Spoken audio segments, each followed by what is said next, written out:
Welcome to The Author Next Door, where hosts Angela Haas and Cassie Newell chat about the wild world of writing and publishing. Join them for weekly episodes and special monthly guests. Pull up a chair. The conversation starts now. Welcome to episode 39. I'm Angela Haas, and I'm here with my co-host Cassie Newell. And this month, we're doing a deep dive into different genres. Today, we're talking to my friend. I say that. She might not say that, but I say it. Oh, I would say And best-selling thriller author Christine Daigle. Christine is a neuropsychologist currently working in brain-computer interface. Her latest novel, Heavy Are the Stones, co-authored with New York Times bestselling author J.D. Barker, is available now.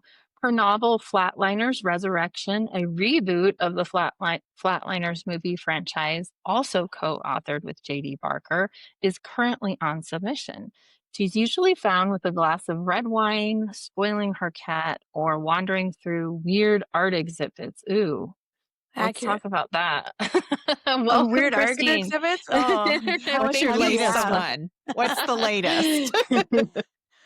It's been a little bit. I need to go and get to do more, but I just love weird, strange art. I'm like a fan of like Wyeth and like Chet Zar, I have one of his paintings down in my basement. My husband won't let me put it in the upstairs because it freaks him out, but I love very strange and Wyeth can unusual get a art. little crazy. Yeah, Wyeth. But I thought you were do you like those kind of exhibits where it's, what is it, interactive? We have art gallery here, and I was like, what is that? It's just a bunch of like rope glued to a wall. And then I saw a video of this art exhibit where this man is pouring dirt over a woman sitting there, and I'm like, I don't know if that's art, but I didn't know about that. I like things that are unsettling. So things that I look at it and I go, there's something not right about that. That creeps me out. That's kind of my brand of art.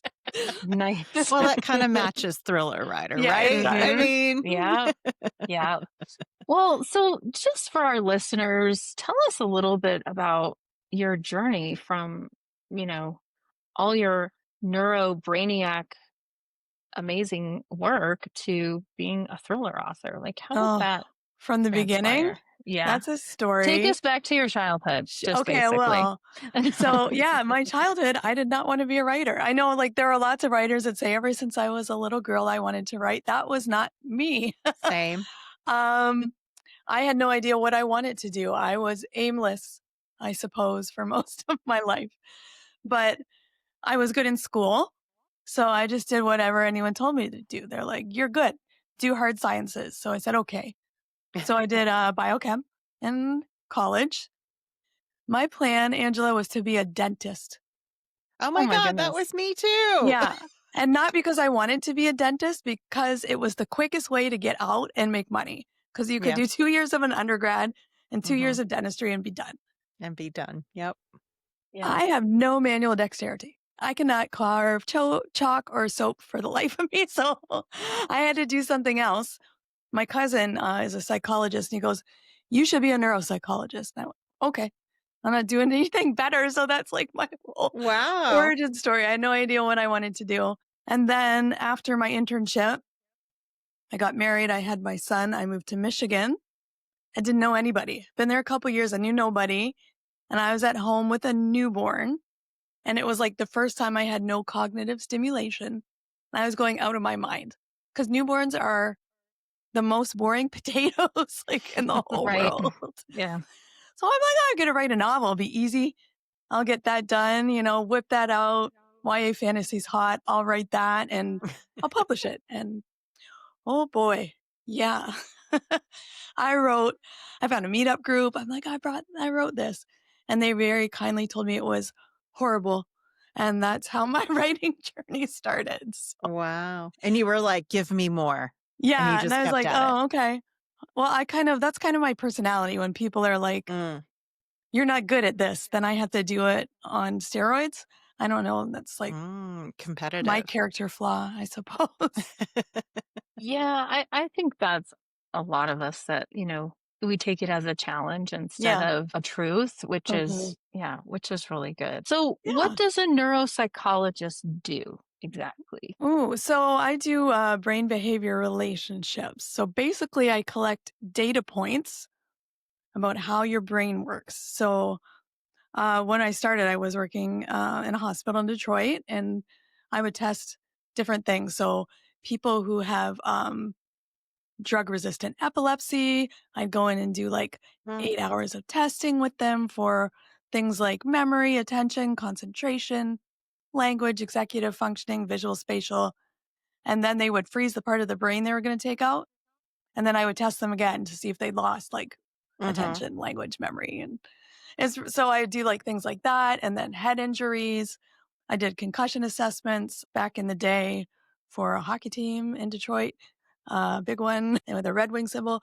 And yeah, Love things it. like that. And I would do medical evaluations. And so people who were struggling with something, typically I would do and then kind of make a plan for them going forward. Now I actually work with kids. So I started in adults and now I do kids, mostly like learning assessments, autism assessments, things like that. So yeah. That's great. Wow, that's so Yeah. rewarding. And it's so interesting because I don't know what the Clifton strength is. I guess it's just input that makes you want data all the time and I'm a want to very understand that. nonverbal girl. Believe it or not, I'm a data nonverbal girl who writes books for some reason. I don't know. Mm, It's good. And, I've kind of been doing the same thing. And so now I'm doing some brain computer interface just because that's interesting to me.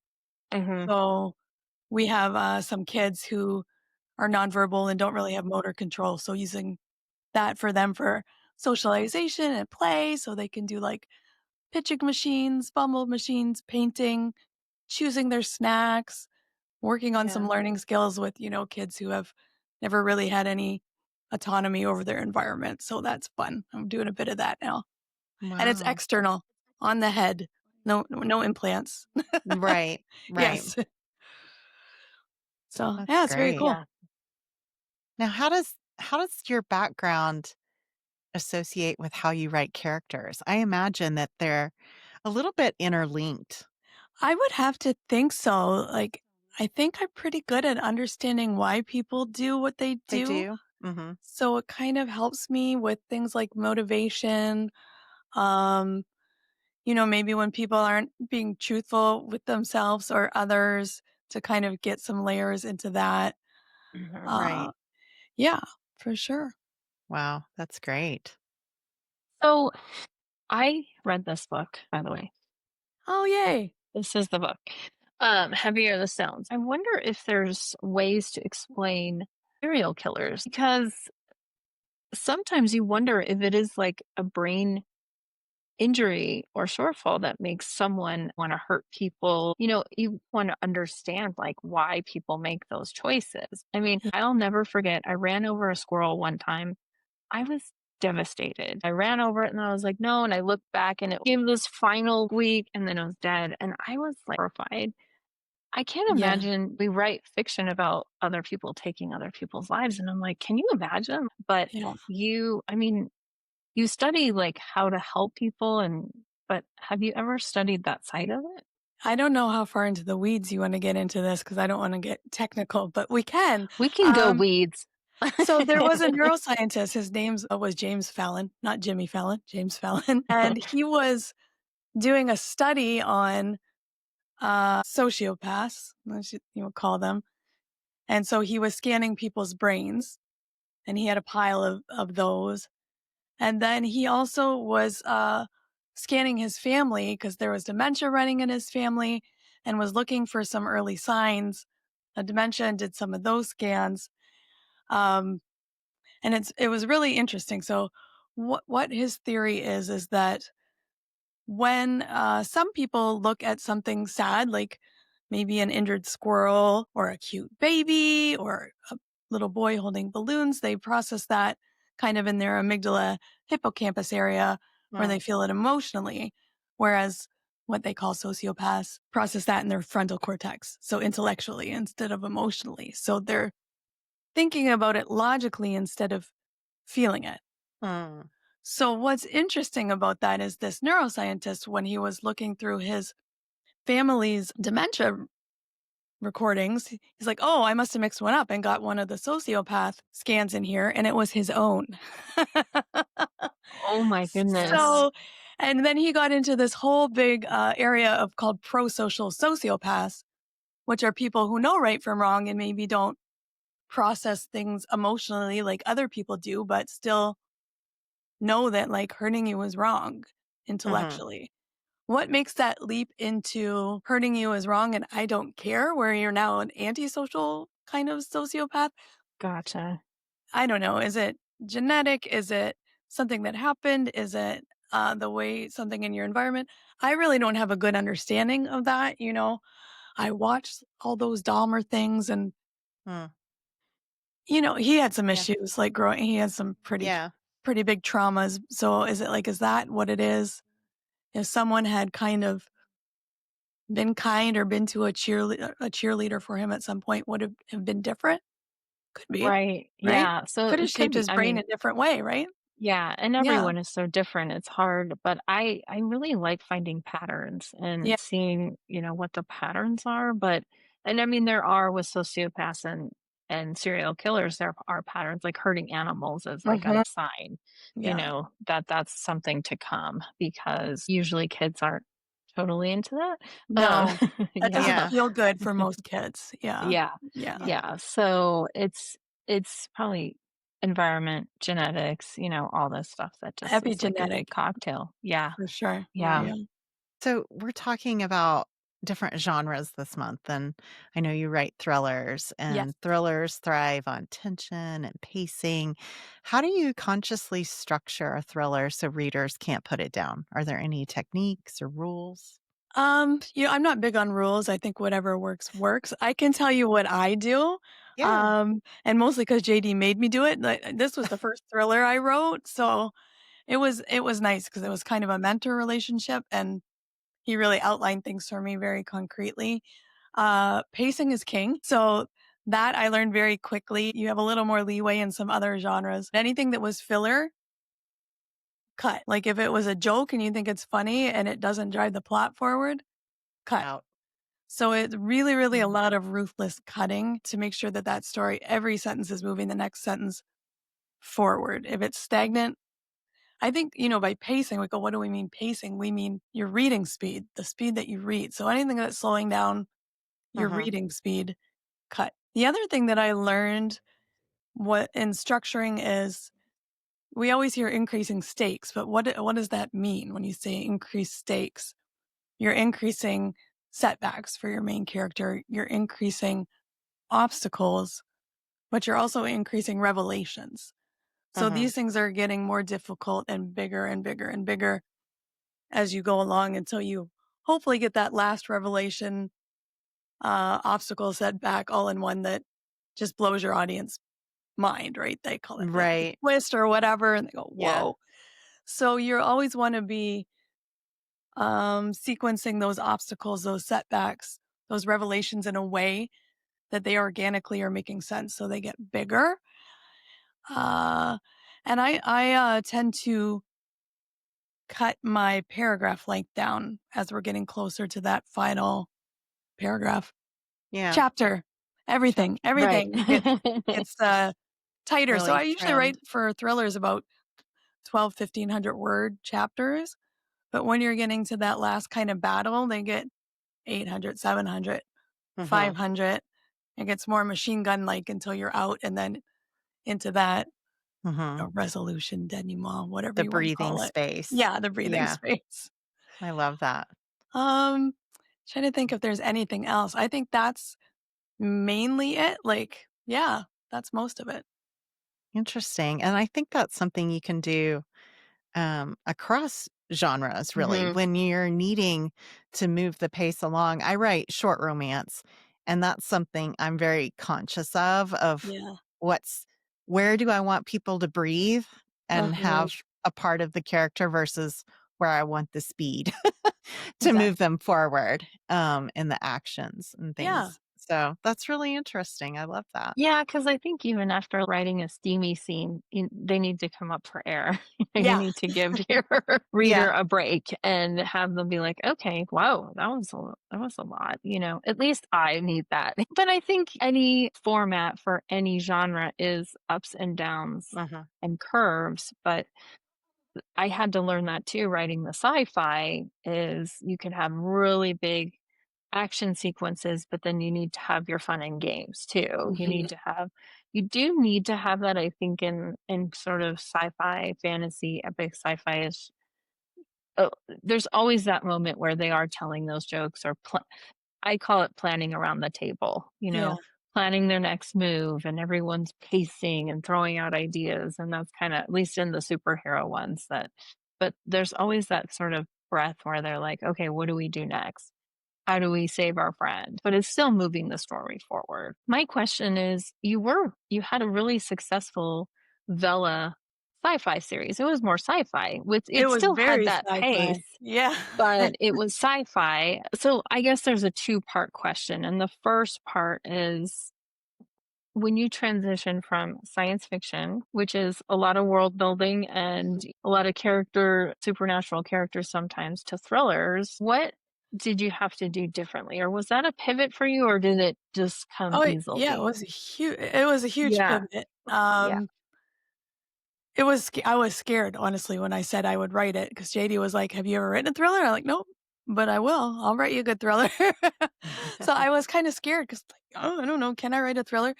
But I consume thrillers, right? So I just had to Mhm. go back to what were the thrillers that I love? What did I love about them? How do I make that kind of transition? And so very heavily influenced this book, of course, by Silence of the Lambs, Mm. Seven, those type Yeah. of things. I was like, oh, I love those. So I know what works in those. I know how those are structured. I know how a story is structured in general. In general, So yeah. a lot of it just kind of translates over because I was writing sci-fi adventure. Mhm. This is also an adventure. It's just a very dark real world adventure versus, we're gonna have some time travel funsies adventures and that kind of thing. Right. So, That's funny. yeah, Right. so it actually wasn't as difficult as I thought. I was scared because I'm like, I don't know if I can do this because I've never done this genre. But the genre hopping wasn't as bad as I expected at all. I just use what I used to be a craft junkie, so I've read so many Mm. storycraft books. I'm like, you know what to do. Just apply that, Just and it worked do it. fine. Yeah. Yeah, it's just in more of the real world. It's the same pacing. I went from sci-fi to romance, so Yeah. that's an even bigger pivot. And I actually was starting to write a thriller series, but where I got stuck was just the research. Mm, Just I started to just get so stuck on that, and it was inhibiting me just writing. I felt yeah. like I had to have all the information first, but what I was scared about was like, okay, sometimes we're so desensitized. Is there really a twist that can really surprise us anymore? How do you make that twist feel so impactful and something someone hasn't seen so they're not expecting it? Whereas, like with romance, Mhm. a certain amount of what readers expect you need. So you're doing kind of the same thing but a little different. But even if it feels similar, readers want that. Don't thriller readers want something new and fresh every single Shocking. time? Yeah. Yeah. I How th do you I think shock people? I think that you do, and I think, that can feel gimmicky if that's all you've got is the plot Mm. twist. It's memorable, but it can Mhm. also feel gimmicky. So I think it's always just tying that to character. Does the plot make Mm. sense with the character? I think plot is character. And Yeah. character is Yeah, action, I and action agree. is decision, and we can go through this. So I think they're intrinsically tied. Um, so I think if you really think about what are the values of my character, where are they starting, where are they ending? You may have a flat character, which is fine. How are the opponents mirrors of this value or this desire? How are they challenging them? It kind of helps for me just have the revelations kind of flow on their own. Mhm. Um, Like when I was writing this, I was kind of, it's always when you're writing, they're always about justice. Are you going to pick justice? And so it's definitely about that. And how are other people going to challenge justice? Like Silas is challenging because he also thinks he's doling out justice, even though he's a serial killer. Right. Exactly. But then Yeah. there's another killer, and then we're looking at legacy. Like my detective really cares about her legacy. She'll go a little bit outside of justice to do it. Silas cares about his legacy, but he thinks what he's doing is right. And this other one just cares about legacy. He will blow up anything or kill anyone as long as you remember his name. So it's kind of looking at the spectrum of that. And then what's going to be kind of a twist or a shock to reveal that's surprising. And it is tricky for sure, especially thriller readers. They watch a lot of thrillers, they read a lot of thrillers. They can see stuff coming a mile away. Yeah. Right. So Yeah. it is definitely difficult. Yeah.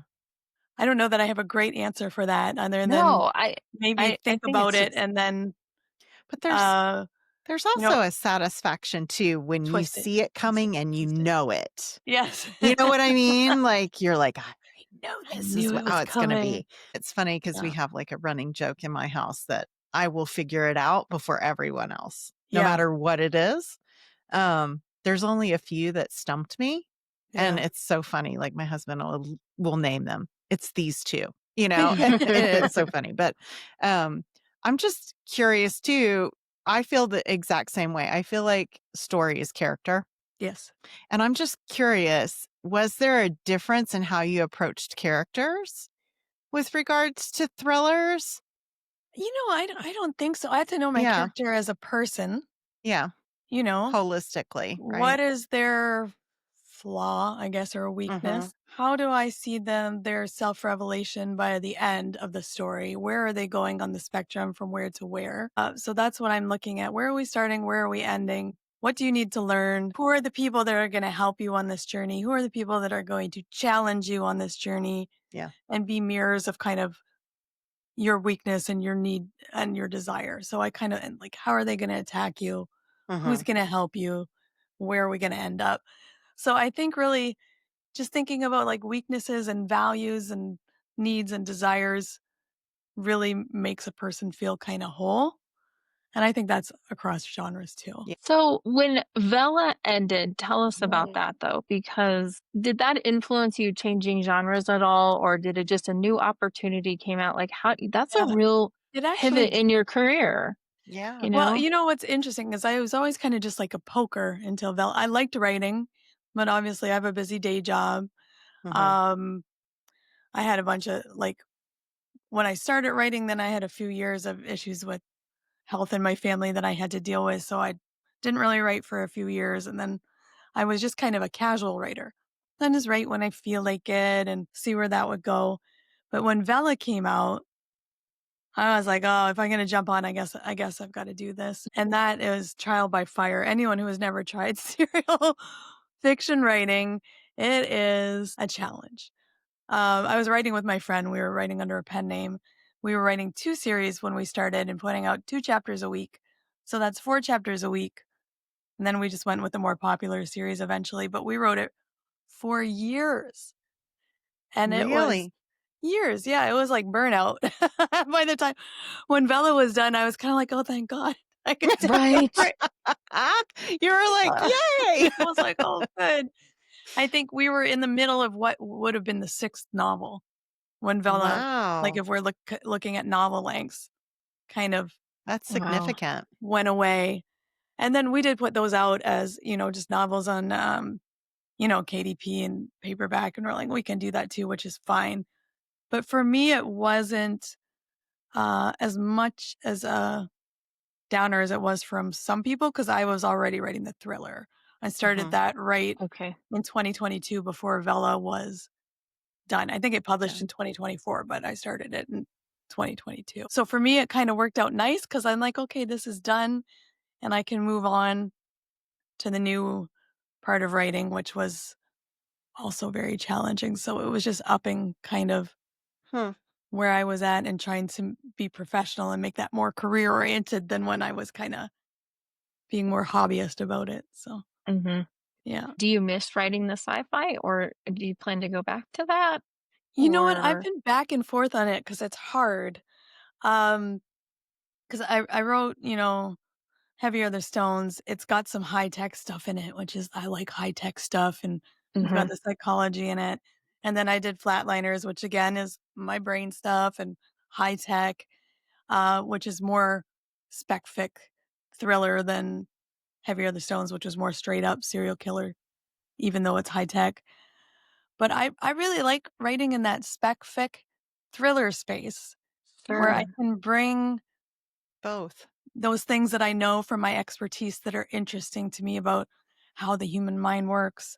How can we enhance human capabilities in ways that are here or like about to be here? They're coming.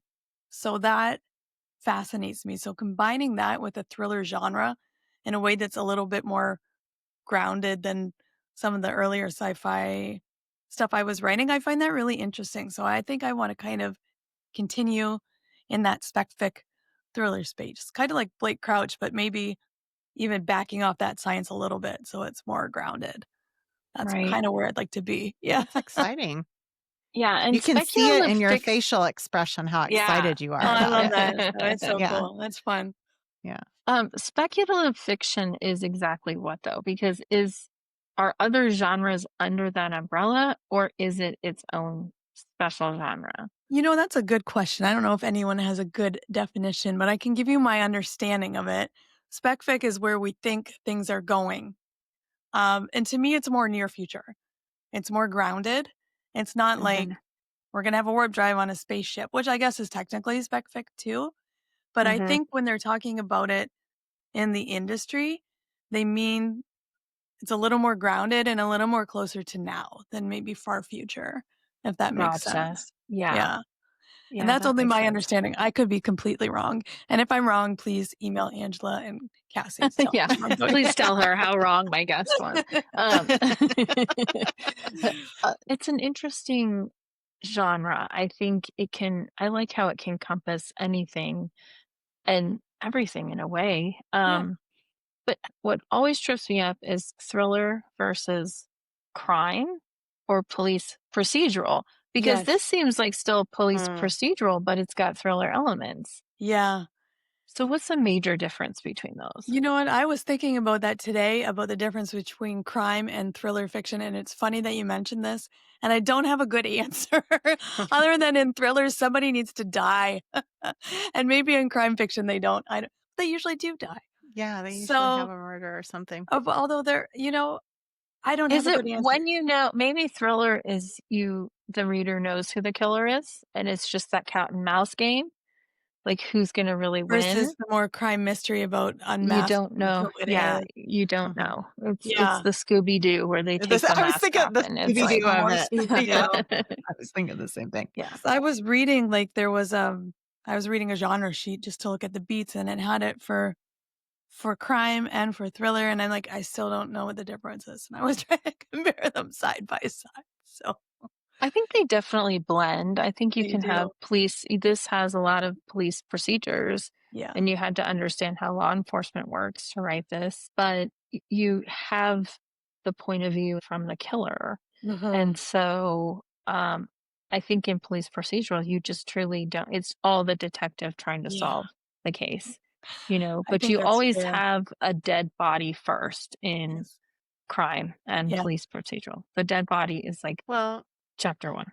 yeah, and some thrillers don't even have a police component. Like if you think of like Cape Yeah. Fear Mhm. and hmm things like that, hmm I mean, Yeah. they're a subline in the Yeah. background, Right. but it's a terror of a family. It's a marketing label. I don't know. Yeah, it could be, right? I'm curious on the world building side of this, since we were talking sci-fi, which Yeah. is heavily world building and being in current, like, did you approach that differently with the thriller? Were you kind of like relieved that it's I closer? did, honestly. I know Angela said she got it caught up. I barely did any research for this thriller. I Yeah. did a lot of Google Earth because it was Yeah. set in Pittsburgh, and I'm like, I need to look at streets. Um, a lot of real Mhm. estate listings to look at houses so I could have like a consistent house. And so Mhm. I did a lot of that, which I don't do for sci-fi because I'm Mhm. mostly sometimes I do too, because I'm just mostly making it up. Right. Anytime I needed something in tech, I just did at the point I was writing. I'm like, I need to know how this works. So I would just Yeah. dive into it. For Interesting. like more of the police stuff and the fighting stuff, I just ask people who have expertise in that. I'm very lucky to have a Marine in my writers group who tells me everything about guns and fighting and how to block with a knife and how to snap a neck. So thank you, Brian. I don't know if he'll listen to this, but he'll tell me if I've got it accurate or not. So, Yep. Ask people. Police are happy to talk to you about their job. Right. People who have been in armed forces are happy to talk to you about their job. The VR stuff, Yeah. I just asked my son. I'm like, hey, how does this work? Yeah. So, yeah, it was good. That's great. We did interview a retired police officer, and he said the same thing. There's a Yeah. way to approach his groups as cops and writers. Oh, yeah, Patrick. But yeah, Yeah, Patrick, yep. yeah, I'm still in that group for whenever I'm ready, but people are only too happy to answer that. It's just it's funny when I get those notifications and they're like, it's just all my normal Facebook notifications and then the snippet of what people are asking, like, how do you bury a dead body? Facebook is not monitoring this group because No. there's some I've read things where I'm like, whoa, I hope you really are writing Oh, a this is really novel. for fiction. Yeah. That's Yeah. funny. Yeah. So I know authors who use ChatGPT for research, but can you really rely I on that? don't, because I don't trust it. Yeah. I don't trust it. Like, yeah, no, I had asked it something medical at one point and it was completely wrong. And I was like, never mind. So that was kind of the Yeah. end of my asking ChatGPT for research I ask things. for references because I've done Yeah. medical things before because my Yeah. corporate life is clinical research and I Yeah. will ask it for references on things. I'm like, Yeah. show me where you got this. Like, prove your work, like a typical scientist. Yeah, exactly. And if it jams up, I'm like, okay, different question. Let me Yeah. ask it a different way. Yeah, So, I wanted to yeah. ask something that was very speculative, and I'm like, I couldn't really find the answer well, and then I put it in. I'm like, this doesn't sound right to me at all. And I'm like, Yeah. so forget that. Luckily, in my writers group, we have an oncologist, so I just asked her. She's very smart. Thank you, Yeah. Jennifer. Wow. She solved that for me. That's That's so awesome. Make great. writer friends. They have expertise like you won't believe.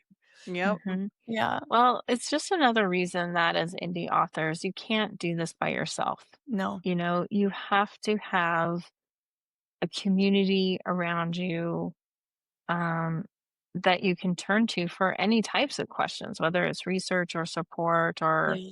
ideas. But that's why that's like number one. And I didn't have that for a long time. I just kind of had a couple people that I talked to, but I wish I would have been in some of the sci-fi groups and, Mhm. just asking people just because I was thinking, well, it's superheroes. I don't really need the science of space travel. And I was wrong. The readers were like, actually, you do. You still have to tell us how they got to this planet so fast. And I'm like, oh, on the spaceship goes fast. I mean, what else do you need to know? I mean, you know, but the readers are like, no, you need a few more sciencey details in there. So Yeah. if when I go back to finishing the sci-fi series, I'm definitely going to make sure there's more of the science elements in there. Yeah. So, but as long as you got to still make sure you don't bog down with so much tech, right? Because Yeah. that can really ruin your pacing. I mean, if Yeah. you've just got tech and tech and tech, doesn't the reader, Yeah. isn't that Yeah, and then boring? you're writing a different genre, then you're writing hard sci-fi, and that's a different readership. So you really do have to walk that line, right? Between I've done all this research and I'm going to put it in 2 lines for you in lay terminology. There you Right. go. So yeah, it is true. I Like, was always amazed with Andy Weir. Like I've read yes. The Martian and Project Hail Mary and just all the facts that he throws at you scientifically that are so digestible is Mhm. really quite amazing that Yeah. it doesn't completely turn you off. No, he does a wonderful job. And Yeah. like The Martian was so fact-based. And so, yeah. And so good and such a good read. And I listened to it and on the oh, that's audio, cool. and Yeah. I was like, am I going to lose this? Like, I was Yeah. kind of nervous about it. It's like, no, they're still entertaining. I liked Hail Mary because he was trying to do some more emotional character growth, and it just cracked me up because he'd be like, "My crew is dead and I'm sad. Now here's Yep. a bunch of science facts, but still my crew is dead and I'm sad." And I loved it, I and I was know. like, "He's trying, and we're trying to get more emotion in He's there." trying. Yeah. Yeah. Very, very much so. I loved it. Yeah, Well, one more question about Heavy Are the Stones, since it was sure. a collaboration. How does a collaboration like that work? Because I was reading it, I almost couldn't escape into it because I was like, I wonder if this is what Christine wrote. Like I was just like trying to figure out who wrote what, and I'm like, what if this is her exact words or his Well, or it's interesting. Like, yeah, this was more like a mentorship type deal. So Oh. where I pitched a couple things, he picked what he liked, and then I kind of worked on like a back cover jacket, and we tweaked that, and then I did an outline, and then he went over that and gave his opinions, and then I would write, and then once a month I just turn stuff into him, and he'd give me feedback, and then rewrite, and we did that until it was like the best I could get it, and then he took it over and did his draft. So it was kind of like I first drafted it with feedback, like mentorship feedback, and then he finished it off once I had it the best I could get it. So that was an interesting experience because it was mostly like he was teaching me what he knew as we Mm. went, which was good. So I said that was boot camp. So I joke, I went through writer's boot camp. But then when he asked me to write Flatliners with him, it was a totally different experience. We did that live together in Google Docs versus me just sending him Word docs once a month. And JD is a machine. He writes like 4 hours a Yeah. day, every day except Sunday. And he does that full time. And I work a full time job. So I was also writing 4 hours a day, every day Right. yeah. for 8 Trying to months, fit it in. which was I was like, this is the fastest I've ever written a book. So that was like boot camp Mm-hmm. 2.0 because we did it in real time. I would first draft a chapter and he would finish it, or he would draft it and I would come in, and we'd just back and forth the whole way through it. So there were two very different experiences on those books, and they were both valuable. Like I learned a ton. I like it too. Like I like collaborating Yeah. because I'm very deadline Mm-hmm. responsive. So if I have a deadline and I have someone waiting on me, Mm-hmm. that pushes me, gives me a little bit more of adrenaline, makes me make sure I'm doing it. Mm-hmm. And I think writing a book faster, you keep that thread better too. So Yeah. I can keep all that story in my head, and the ending isn't different than the beginning, so different voice or whatever, and you have to go back and fix that. So Did you have like a pre-meeting of what Flatliners was going to be? Or did yeah. you pants all the way through it? Oh Okay. no. Because I Oh was like, it no. Oh sounds like you're no. pantsing, but No, I can't no. imagine We that. had a pre-meeting. We Yeah. outlined. It took us a month to outline it before Yeah. we started writing. So yeah, we weren't going in blind, but the chapters were just who's ever writing it in and back and forth. So I yeah. love it. Yeah. That's great. Yeah. Wow. JD used to be a pantser, but then I guess James Patterson beat that out of him. So now he's a solid outliner. He doesn't pants anymore. Yeah. Yeah. Well, I've learned I'm more of a plotter than I ever have been because Yeah. I've learned that I need to outline and have a beginning, middle, and end, and Mhm. at least because I would just start like writing random scenes and then hope that they went somewhere in the book, but it actually wastes more of my time because then I end up like changing it or having to rewrite or I thought I had the ending to this one book. I was so excited, final battle scene, and I was like, oh, this character, I totally got rid of this person, so then I had to rewrite it all anyway, Yeah. and it just Mm. so plotting is, I know, it's like I told my friend the other day and she's like, I'm betrayed, we're supposed to be pantsers forever, and I Yeah. was like, it's actually easier for me now. Yeah. you know Yeah. I think your process changes. I always like do Yeah. whatever works for you. But I was a loose outliner, then more of a militant outliner. And then we did serial, which was total pantsing for years because I'm like, I don't know, just get a chapter out and you can't Yeah. change what came before. And now I'm back to like pretty significant outlines. Like my outlines can be long. They can be 20, 40 pages before I'm writing. So Yeah, I've Wow. learned that writing short, I'm not as outline heavy as I am with a novel. yeah. Yeah. And Yeah. I'm still very much a quilter. Like I'm a lot like Angela in that I know the major things, and then as I'm going, I'm kind of discovery writing my characters as I go. Sometimes my ending will change, but I have a really good the main thread of it is always how I picture Yeah. it. I always know the endings, but yeah, I think, that's kind of how even I if do you're it. plotting, you have to not be afraid to throw your outline out if it's Yeah. not working for you, no matter how long you spent on it. I changed Yeah. the ending to Heavier the Stones. I threw Did it out, you? wrote a different one. Yeah.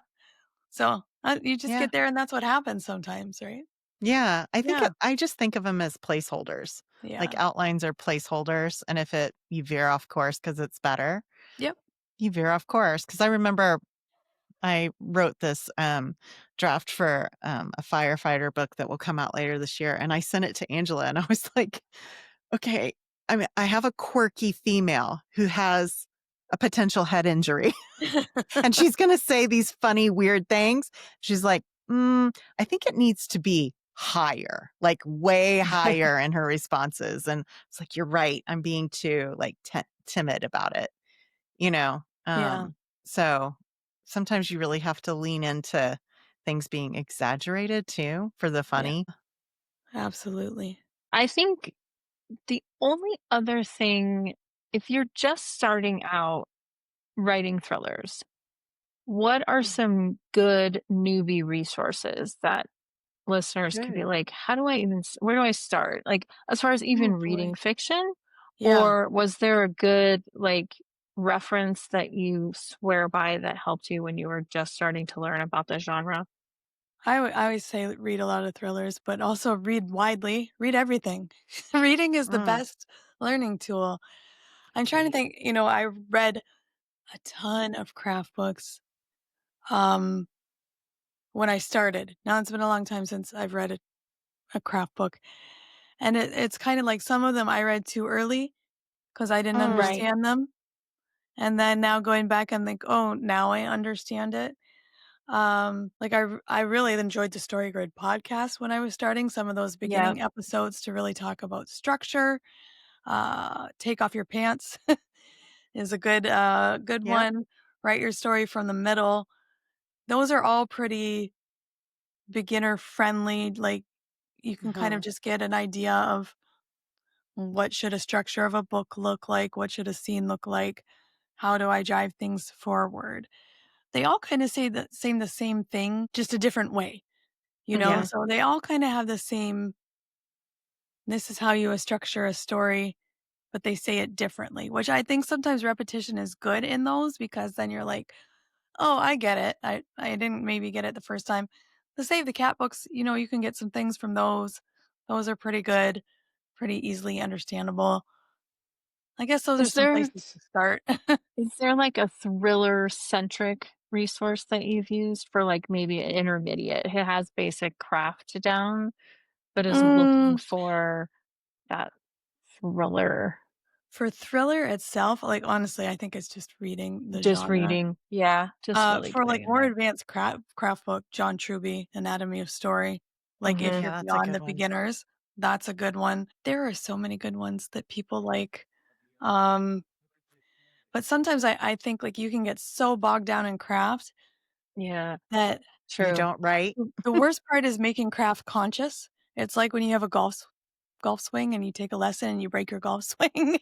Just know when you read a craft book, you're going to break your golf swing for a bit, and it's going to take a bit to get it moved over from that conscious brain to where it's more subconscious. And you don't want it sitting up here where you're thinking, oh, did I do my mice quotient? Or like that's not good That when you're is writing. such You've a got good to kind of be in analogy on flow. the golf swing, Yeah. to be quite honest. Yeah. Yeah, I felt that intimately going from short to novel and back to short. And I think I said to Angela, I think I forgot how to write short. Yeah. because I was dragging it out and I was like, I can't have this chapter this long. What happened to me? They are You know? different Yeah, skill it's- sets. I know people are like, oh, try write short stories for novels. I'm like, no, I cannot write a short story to save my life. Like, I really can't. And I don't know, like, I've had this advice. They'll be like, do you write the short stories and you can get in the short story market. I'm like, those markets are as hard to get into as the novel markets. Yeah. So if you think I'm going to, you know, this will be fast and I'll get in a market and that'll get my name out. I don't know how often that actually happens. Yeah, I think it's a misnomer. Yeah, I because think those it's are also sold too that well in advance. Like they have those spots taken by big names, yeah. and there might be one or two spots, and man, it's hard to break into the short story market too. I think it's also kind of that dream. Well, and our podcast is more for the sophomore, Yeah. writer, if you will. But the idea that your first novel is going to be your breakthrough novel, Oh boy. right? That dream too is a little bit, naive, I think, for a lot of people. Yeah. Usually the breakthrough or the big author that you're seeing that was an overnight success was truly not Oh, they're not. an I remember overnight success, I was doing a conference with Sherry Priest, and I forget what novel. I think it was for Bone Shaker. And she's like, I was an overnight success, but this is my 7th novel, and I have a PhD in rhetoric. So Yeah. I'm like, yeah. And they're like, oh, her debut. And she's like, but I wrote 7 of them. So Right. that always stuck with me. Yeah, my first novel is never seeing the light of day. It was like Robert Jordan pastiche with a China Mieville ending, and it was dreadful. And I hope it's been deleted and nobody ever sees it. So. Oh gosh. Now I want to read it, of course. Oh man, no. This was great. Yeah. Well, thank you. This was Thank really you. helpful. And actually, I got some ideas. Maybe I should write a thriller instead. No, stick to romance, Angela. Stop it. Angela. Well, that's why I'm only reading romance right now, because if I read anything else, I'll start to get ideas. So we don't want that. Yeah. Here's what's next. Table topics. Uh-oh. This is a weird one, but maybe, I don't know. What would be a good addition to the human body? My goodness. What would be a good addition to the human body? I mean, I could use like a tail, I suppose. Like a monkey tail. I know I always have my hands full. Right. I don't know. Could I use that to pick up things? We That's used to what I have was them. We thinking, like- lost them. Like bring tails back. I don't know. I love it. Then there would be like whole romance novels like describing men's tails. Like, did you see his tail? Oh my gosh. There are a whole set Oh, of romance. yeah. I'm sorry. Excuse me. Fantasy. Yes, I don't read fantasy. It's already there, but it'd It's be called like in monster the romance. Yeah. I know, There's but the it would whole be thing like in contemporary romance, because it would That would like be a- kind of fun. Like just to do a contemporary romance with tails, like nothing else. You just have like your little monkey tail. You just hang from something, pick something up. That'd be cool. Yeah. Yeah, I think it would be cool if we were born with like an extra set of arms. Like we just had I 2 know. sets. And then we could just like think I need of more the- hands. That's really what I need. Yeah. I think I'm going to go sci-fi on you. I think Oh. we should be born with an area in order to put in like a computer chip to like correct something. For me, I would love to be multilingual without having to try. Like the Matrix. yeah. Just download it right in there. Yeah, just download it. I can speak to you, you can talk to me. I don't have to turn on my phone and go, please translate and not let me sound stupid. Yeah. Yeah, I would love that ability. That would Yeah. be cool. Like even to a chip in your body, like, oh, my knee hurts, instead of going through all these archaic, like, I'm sorry, an MRI, we can't change that. Like you can't shove me in a small tight tunnel. You have to look at my whole body, even though it's just my knee. Like we can build rockets, but we can't make a better way to look at my knee. I just Yeah. love a patch where it just goes in and fixes whatever, you know? Yeah. That would I be mean, cool. being in the research industry that I'm in, I know that we are so much closer to designer medicine. Yes. Mhm. What do we know and I about love that CRISPR aspect technology? of it. But I would Let's talk about just be multilingual, to be able to communicate, which I think is the strongest thing we need globally. Yeah. Yeah, would exactly. be epic. It You would don't be trust epic. the AI glasses to communicate for you? Well, first I would have to get my prescription in them. Fair. I don't know. I feel like, I don't know. Now they have the new earbuds. Mm-hmm. Have you heard about this? The earbuds that will listen and translate to you. But what Oh, yeah. I'm speaking of is the ability to hear it and speak it all Yeah. at the same time Yeah. with very little effort on my side. Be very cool. That would be it's very sci-fi futuristic. Be very I know, useful. but You never know. we're You heard talking it here tails. first, folks. It's all coming to you. We predicted it, so we get credit when it actually happens. Perfect. Anyway, thank you, Christine, for Thank you joining us so today. much. Thank you, listeners. Don't forget to give us a review and rating wherever you listen to the podcast. It really helps us with visibility. Next week, new month. And we're talking about different perspectives in writing, different points of view. It's going to be an interesting month. So tune in for that. Until then, keep writing, keep doing, and we'll see ya. Bye. Bye. Thanks for joining today's episode of The Author Next Door. Be sure to like, follow, and tell us your thoughts of this week's episode. Angela and Cassie would love to hear from you.